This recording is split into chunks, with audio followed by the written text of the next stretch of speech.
Hi guys, and welcome to our first ever cooking show. We decided to do this type of episode once a month. When we were brainstorming about how this fall is going to look, we knew that we needed to do something a little fun, a little exciting, a little different. And as we all know, the meal for Wednesday night is a huge part of Wednesday night.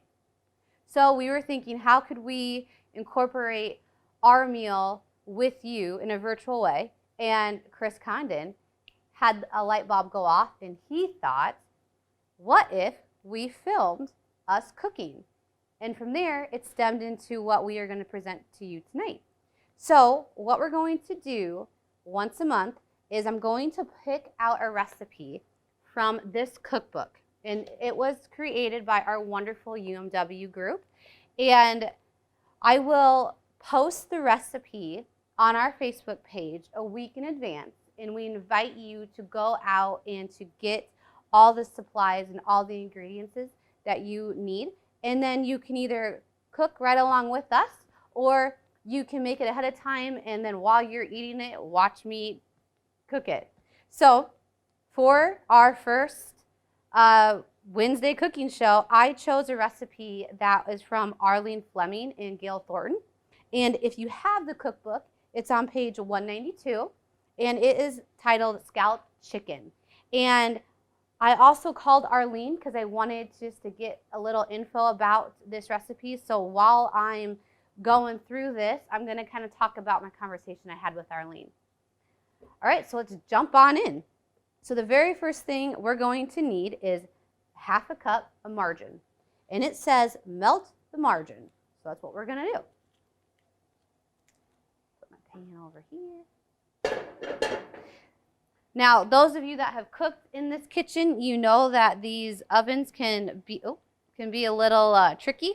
So we just kind of got to baby it along a little bit. And I would like to say I am not wearing gloves cooking this meal, because for this very first one, it is going to go to my family.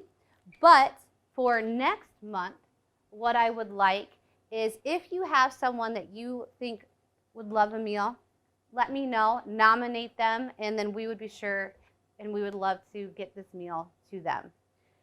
All right, so while that butter is melting, I think what I want to do is go a little bit ahead, because it says that I need to slowly add in milk and chicken stock, which have been heated together.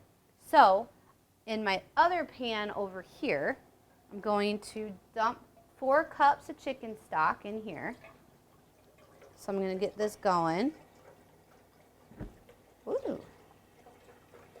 There's that. And I don't want it to heat up too fast, because milk can be kind of finicky when we're heating it. So there's that. And then it's 1 cup of milk. So don't spill. So then here's this. Then I'll just kind of mix that together. Thank you. I'll mix this together, and I will just get that slowly heated up. And while that's going, I'm going to go back another step, and I'm going to blend in flour and seasoning. I am going to add in 1/8 teaspoon of celery salt. There's that. 1/8 teaspoon of nutmeg. Take the lid off this, makes it easier. I love nutmeg. There's that. We're going to turn that down. And 1/8 poultry seasoning. There's that. Okay. And then I have to also use my flour. Now it says paprika is optional, and I do have that, but I know that my family is not huge on paprika, so I'm not going to put it in here. I'm just going to whisk it up. So I will slowly add this, and yes, it is good and heated. So we'll go ahead and slowly add it. And now, Arlene, Gail, I don't know if you do this, but I'm going to go ahead and kind of mix it up a little bit at a time as I slowly add that in. Now, when I was talking with Arlene about this recipe, she informed me that her and Rose Pierce would make this casserole together when they would work funeral luncheons, and it became known as the funeral casserole. And Arlene also told me that what they used to serve with this casserole was about 20 pounds of potatoes, which the group would have to peel all of the potatoes.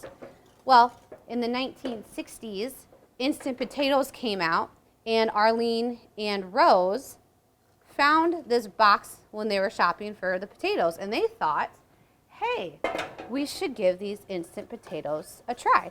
So the whole group came in, and they were working on the meal, and the group asked if they needed to help with peeling potatoes.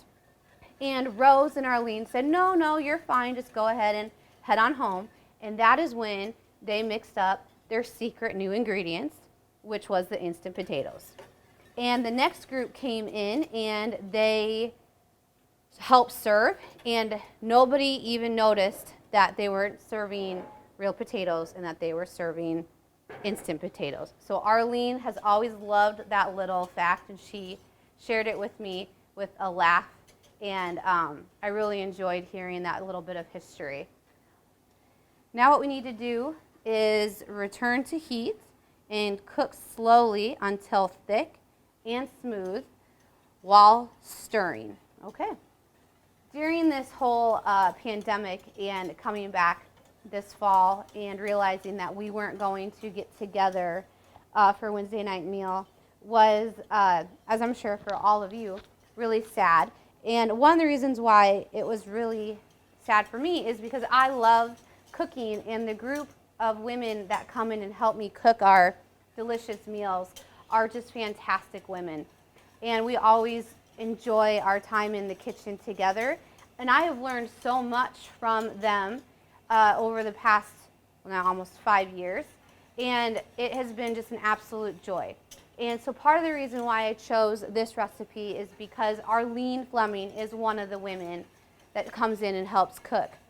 And so I wanted to involve or incorporate Arlene in our first Wednesday cooking edition. That looks like a good consistency.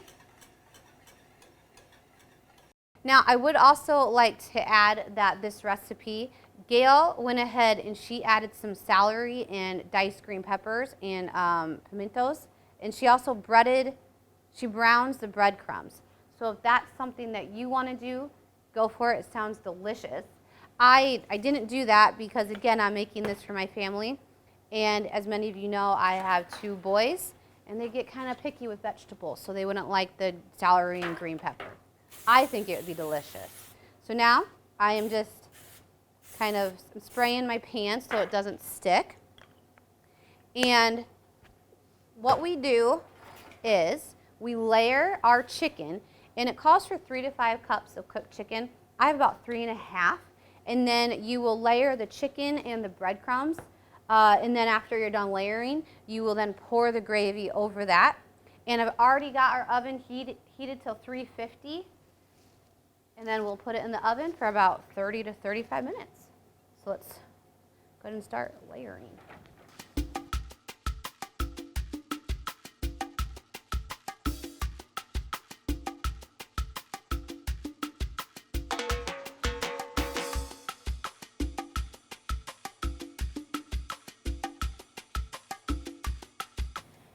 Now I'm going to grab our gravy. Ooh, it looks good.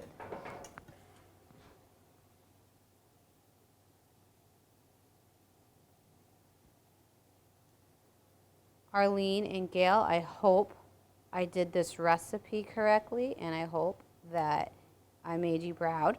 It looks really good. Look at all that gravy. There we go. And now I'll put it in the oven at 350 for 30 to 35 minutes.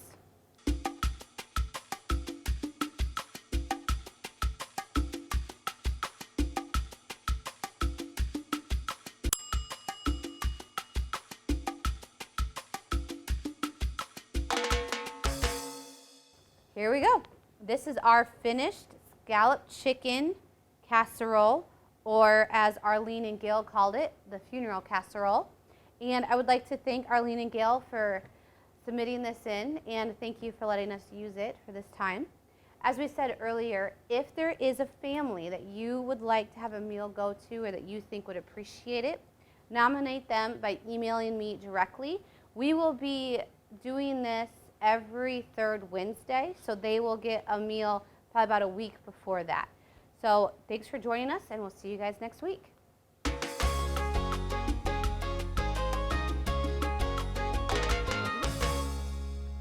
do you feel about digging into it? I mean, yeah, I can do that.